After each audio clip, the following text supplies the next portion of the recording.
연장이 되고 또 그 기준 가운데서 접종 완료자들만 제한적인 이러한 시간을 확증했다 이렇게 하는데, 그래도 우리 교회 성도들은 그래도 접종 완료자들이 그래도 다른 데보다는 지표가 높아서 감사합니다. 저도 6월달 접종 완료가 끝난 상태로 있어서 여러분들 만나기가 조금 더 부담이 없고 좀 마음에 한가진 마음도 있습니다. 오늘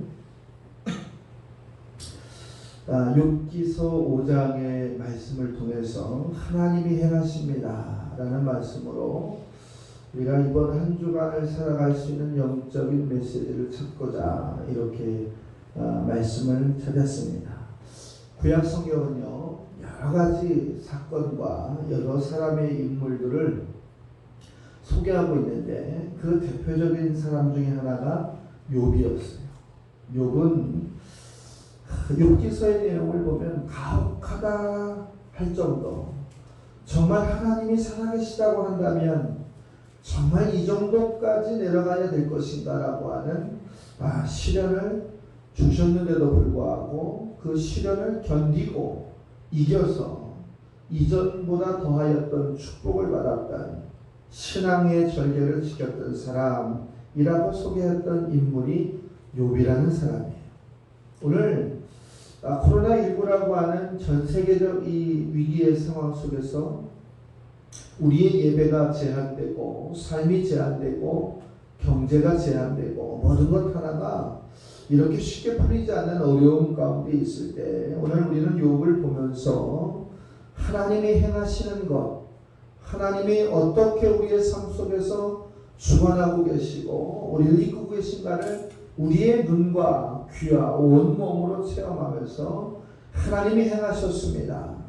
하나님이 나와 함께 하십니다. 나는 하나님의 축복의 통로에 머물러 있습니다를 고백하고 회복하고 또 선포할 수 있는 저와 여러분이 되어야 될 줄로 믿습니다. 오늘 본문은 욥의 고난의 원인을 나름 추정을 해봤어요. 오늘 이 본문의 내용은 욥의 친구 엘리바스가 욥에게 했던 내용 중에 일부의 내용입니다. 그는 욥에게 그렇게 얘기를 해요. 네 고난의 원인이 무엇이다 라고 이렇게 설명을 하면서 그럼에도 불구하고 하나님께 구하라. 그리고 하나님께 모든 문제를 내려놓아라 라고 하는 메시지를 주고 있습니다. 우리는요, 지금 오늘 이 찬양을 들으면서 제가 한 20년 전에 동팀으로 파병 가서 또 이 준전시 상태에서 교전 상태에서 제가 한 9개월 정도 파병을 갔다 왔던 생각이 문득 났어요. 제가 이 비행기를 타고 출국을 하면서 내 부하들 또 내 식구들을 다시 아무도 이 죽음 가운데서 이별하지 않게 하십시오 라면서 이 15시간 동안 군 수송기를 타고 작전에 투입했던 생각이 만뜩 나면서 그 시간에 기도했던 15시간 기도했던 그 답답함과 두려움과 걱정과 근심의 시간 속에서도 하나님은 그곳에 계셔서 우리가 기도하고 바랐던 것처럼 약 9개월의 파병 생활 동안 단 한 사람도 다치거나 죽거나 한 일이 없고 20개국이 넘는 다국적군 PKF 이 파병 그 국가 중에서 가장 이렇게 안전한 치안을 확보하고 돌아왔던 생각을 이렇게 가지면서 하나님은 반드시 행하신다. 하나님은 우리의 기도 가운데서 반드시 행하신다. 그러나 우리가 그것을 깨닫지 못하고 측량하지 못하고 가늠할 수가 없기 때문에 그것에 대한 두려움을 가지고 산다라는 제 나름대로의 결론을 가져봤습니다. 오늘 하나님이 행하시는 역사, 욥을 통해서 5가지의 행하시는 모습을 보여줬는데 그 첫 번째가 무엇이었냐면 측량할 수 없는 일을 우리에게 보여주신다라는 거예요. 오늘 9절의 말씀에 보니까 하나님은 헤아릴 수 없이 큰 일을 행하신다 그랬어요. 큰 일을 행하신다. 여러분이 인생을 살면서 수십 년 이제 인생을 살면서 헤아릴 수 없는 큰 일, 하나님이 행하신 큰 일을 얼마나 경험해 보셨느냐라는 거예요. 이 헤아릴 수 없는 큰 일을 측량할 수가 없다고 할 때 이 측량은 어떤 얘기가 있냐면 저울로 그 무게를 달아서 그 양을 조사해 본다. 저울로 그 양을 달아서 그 무게를 조사해 본다. 이것을 측량이라고 했을 때 하나님이 우리에게 행하신 일을 우리가 얼마나 저울에 담아서 측량하고 그것을 분석할 수가 있느냐? 할 수가 없어요. 그러나 우리는 무엇을 통해서 알 수가 있냐면 우리의 삶의 경험을 통해서, 체험을 통해서, 우리의 눈과 귀와 손에 잡히는 역사를 통해서 하나님이 행하시는 것을 우리는 알 수가 있다라는 거예요. 시편 145편의 말씀에 보면 여호와는 위대하시니 그를 찬양할 것이라. 그의 위대하심을 측량하지 못하리라. 인간이 가질 수 있는 구조적인 생각과 삶의 과정을 통해서 하나님을 측량할 수가 없다라는 얘기예요. 그러나 분명한 것은 주님은 위대하시고 주님은 전능하시기 때문에 우리가 그의 위대하심과 측량할 수 없는 그 능력을 기뻐하고 찬양하자라는 거예요. 한 주간 살아가면서 하나님의 위대하심을 여러분 얼마나 체험하고 돌아오셨습니까? 한 주간 살아가면서 하나님이 내 삶 속에서 개입하시고 그 개입하심을 우리가 눈과 귀와 삶의 체험을 통해서 고백하시면서 하나님이 하셨군요. 하나님이 지금 개입하셨군요 라고 하는 말씀을 얼마나 우리가 선포하며 다녔냐라는 말씀이에요. 시편 71편의 말씀에 보면 내가 측량할 수 없는 주의 공의와 구원을 내 입으로 종일 전하리라. 내가 측량할 수 없는 하나님의 뜻을 다 알 수는 없으나 내가 주님의 의로우심 내 입이 있는 동안에 내 심령이 살아있는 동안에 주님을 자랑하겠습니다. 주님의 구원의 행적을 선포하겠습니다. 성경의 말씀에 보면 이 말씀을 취합을 하면 다 뭐예요?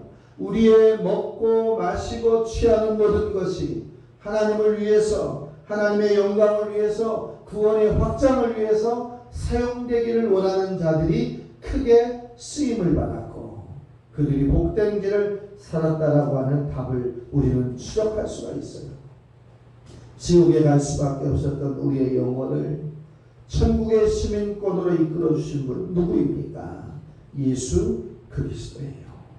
하나님은 이 예수 그리스도를 보내주시면서 요한복음 3장 16절의 말씀처럼 이처럼 세상을 사랑하사 독생자를 주셨으니 이는 저를 믿는 자마다 멸망치 않고 영생을 얻게 하려 하십니다. 하나님의 메시지는 분명합니다. 저와 여러분을 천국의 시민권을 가지고 살아갈 수 있는 영생의 축복의 기준점이다. 우리는 생각하지 못해요. 내가 동티부르에 가 있든지 필리핀에 가 있든지 강원도에 가 있든지 어디에 있든지 간에 내가 내 생각과 의지를 가지고 살았다고 생각을 하지만 하나님은 이미 만세전부터 택하여 주시고 불러주셔서 하나님의 계획 속에 우리를 이미 집어넣으셨다는 사실을 우리는 알아야 합니다. 로마서 11장 33절에 보면 깊도다 하나님의 지혜와 지식에 풍성하며 그의 판단은 헤아리지 못할 것이 없도다. 그랬어요. 우리는 하나님의 역사, 성령의 역사를 어떻게 분별할 것인가? 깨닫을 것인가? 우리는 측량하거나 재어볼 길이 없기 때문에 우리는 어떻게 할 수 있느냐? 우리의 입으로 날마다 찬양하는 거예요. 우리의 손과 발이 찬양하는 대로 즉시 하나님을 고백하는 거예요. 측량할 수 없는 많은 일들 가운데서 여러분의 인생의 문제가 해결되고 삶의 모든 문제가 해결될 수 있는 복된 한 주간 되시기를 주의 이름으로 부탁을 드립니다. 두 번째로 보면 기이한 일을 셀 수 없이 많이 행하신다. 오늘 욥기서 5장 9절의 말씀에 보면 하나님은 기이한 일을 셀 수 없이 행하신다. 여기서 얘기하는 기이한 일이 어떤 일이냐면 기적과 이적 그리고 하나님이 하신 위대한 일을 이야기하는 거예요. 전능하신 하나님의 지혜, 그 지혜로 말미암아서 이끌어주는데 그것이 어떤 것이냐? 예를 들면 이스라엘 백성들 400년 종살이를 하던 그들에게 애굽으로부터 탈출시키는 그 훈련, 우리는 6월절 사건을 통해서 그것을 볼 수가 있는데 그것을 통해서 하나님의 펴신 손과 발로 그들을 홍해 바다를 건너게 하였다. 기이한 일이잖아요. 가나안에 들어가는 것, 애굽을 나와서 40년 동안 먹고 마시며 농사질 수 없는 그들에게 만나와 메추라기를 통해서 먹이시고 애굽 땅에, 가나안 땅에 들어간 첫 수확물이 나올 때까지 그들에게 음식을 허락하셨던 사건. 이거 기이하잖아요. 여리고성 철옹성이라고 해서 어떠한 자들도 침범할 수 없던 그 성, 그저 돌았을 뿐인데, 여호와의 이름으로 기도하며 돌았을 뿐인데 그 성이 무너지게 하는 것. 광야 40년 동안 어떻게 가야 될지 방향을 몰라서 고민하고 있을 때 구름 기둥과 불 기둥을 통해서 전진하시고 체험케 하시고 가야 될 방향을 인도하셨던 그 하나님. 또 성경의 많은 인물들이 질병을 고치고 죽음 가운데서 회복되고 연장되고 있었던 수많은 사건의 기이한 일들, 이러한 사건을 우리는 취합하면서 하나님이 하셨습니다. 하나님이 이루셨습니다. 그리고 이것을 성경은 우리에게 뭐라고, 이것을 너희가 믿느냐 이렇게 질문을 해요. 이것을 믿는다라고 하는 것은 우리가 아멘, 그 말씀대로 말씀 안에 있는 이 사건을 내가 순종합니다 라는 거예요. 순종합니다라고 고백할 때 그 능력, 그 권세, 그 체험의 능력이 내게로 오는 것이에요. 여러분들, 성경에 있는 이야기가 하나의 이스라엘의 역사 같고 하나의 소설 같고 하나의 체험서 같이 바라볼 때는 어떠한 능력도 내게 나타나지 않습니다. 그 안에 계신 하나님의 능력을 믿음으로 고백할 때 그 사건이 내 사건이 되는 것이고 그 경험이 내 경험이 된다는 사실을 우리는 고백해야 됩니다. 결론은 뭐냐면 성령 안에서 행하는 사람은 불가능이 없다. 즉 주 안에 있는 모든 사람들은 불가능이 없다. 예수 안에 있는 사람에게는 안 되는 일이 없다. 이 말은 뭐예요? 나보다 능력 있으신 하나님을 내가 믿기에 하나님의 능력에 내가 순종하니 내게는 불가능이 없다. 주 안에서라는 거예요. 사랑하는 성도 여러분, 감사의 능력, 회복의 능력, 믿음의 능력, 순종의 능력을 회복할 때 하나님께서는 우리에게 기이한 모든 일을 선포하실 줄로 믿습니다. 시편 139편 14절의 말씀에 보면 내가 주께 감사함은 나를 지으심이 심히 기묘합니다. 주께서 하는 일이 기묘하며 내 영혼을 잘 아나이다.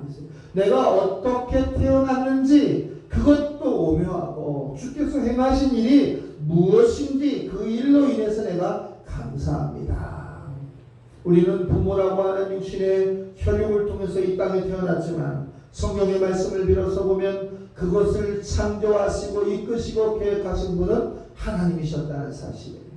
이 하나님에게 감사함을 고백할 수 있는 저와 여러분이 될 때 그것이 능력이 되고 회복이 되는 줄로 믿습니다.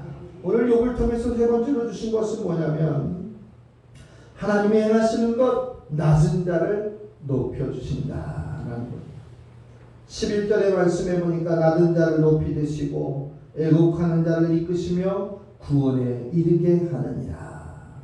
낮은 자, 겸손한 자. 여기서 낮은 자는 겸손한 자를 이야기하는 거예요. 낮은 자를 일으키시고 위로하시고 힘을 주시고 복돋아 주신다. 제가 늘 하는 얘기 중에 하나가 있어요. 힘 있는 자가 허리를 숙이면 겸손한 거지만 약한 자가 허리를 숙이는 것은 굴욕하는 것이고 복종하는 것이다. 우리 그리스도인들은 힘 있는 자예요. 하나님의 권세를 가진 자들이에요. 하나님의 말씀을 가진 자들이에요. 천국의 시민권을 가진 자들이에요. 우리는 힘 있는 자예요. 힘 있는 자는 허리를 숙여도 부끄럽지 않은 거예요. 왜요? 겸손한 거니까. 겸손의 능력이 우리에게 있을 때 경건의 능력이 되고, 경건의 능력이 우리 삶 가운데 있을 때 하나님의 역사는 우리를 통해서 시행된다는 사실을 믿으시기를 주의 이름으로 축복합니다. 하나님은 오늘 이제 빌립보서 2장의 말씀을 우리가 교동문을 같이 함께 고백을 했지만, 마음이 온유하신 주님, 겸손하신 주님, 멍에를 메신 주님, 그 남은 자의 위치에서 주님처럼 살아가는 낮은 자를, 겸손한 자를 사용하셔서 그들을 축복하시고 그들을 통해서 역사를 행하신다는 사실을 우리에게 보여주신다라는 거예요.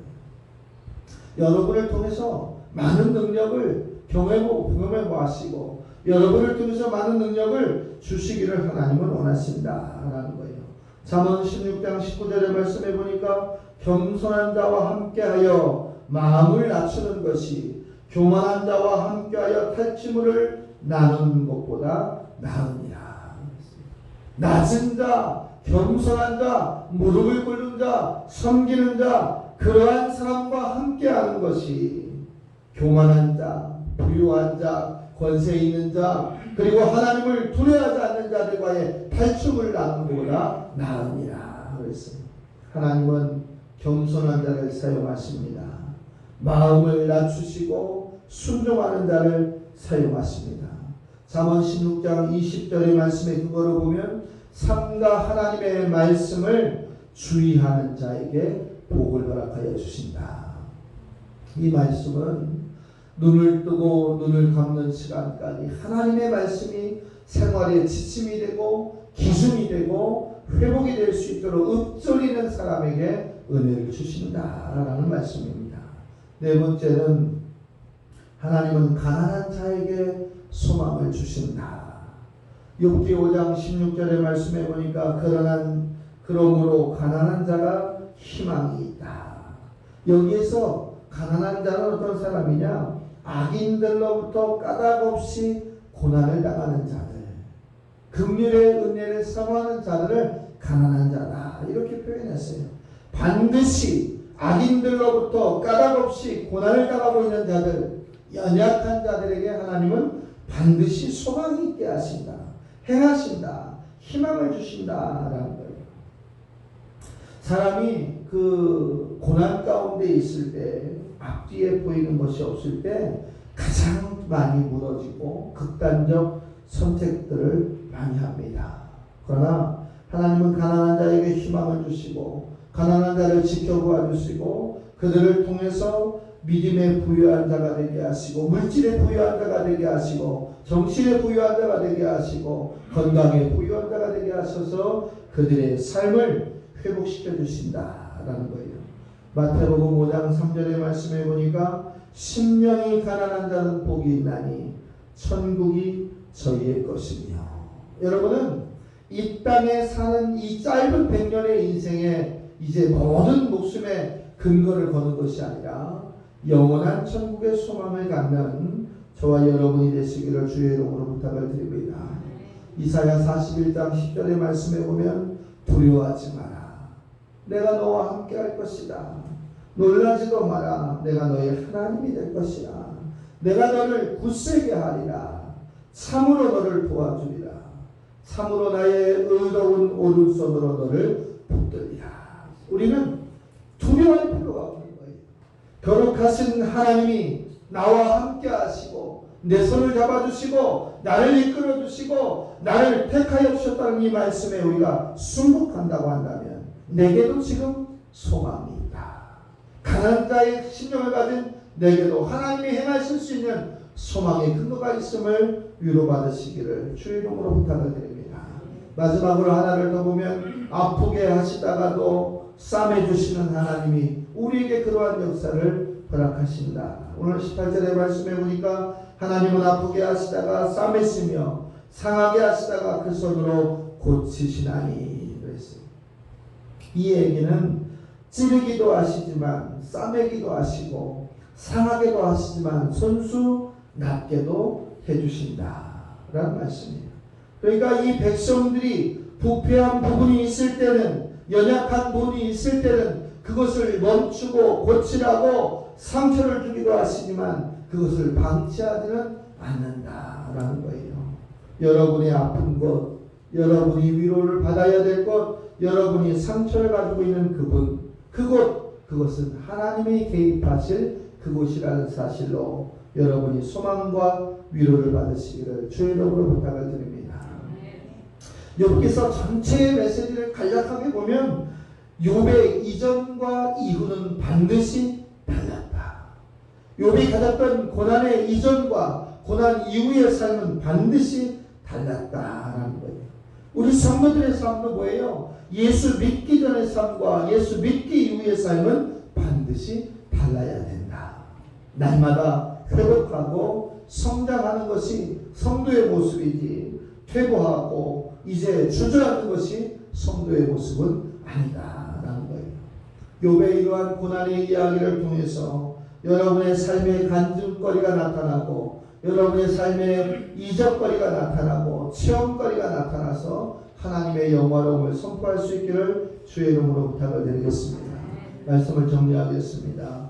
혹시 이 가운데서 고난 중에 있다고 하거들라 절대 원망하거나 불평하지 마시고, 헤아릴 수 없이 큰 일을 행하시고 기이한 일을 행하시는 하나님을 바라시기를 주의 이름으로 부탁을 드립니다. 낮은 자를 높여주시고 가난한 자를 희망 있게 하시고 아프다가 또 쓰린 자들에게 싸매주셔서 하나님을 바라볼 수 있는 용기를 허락하신 그분 앞에 날마다 멈춰설 수 있는 저와 여러분이 한 주간 되시기를 주의 이름으로 부탁을 드립니다. 기도하겠습니다.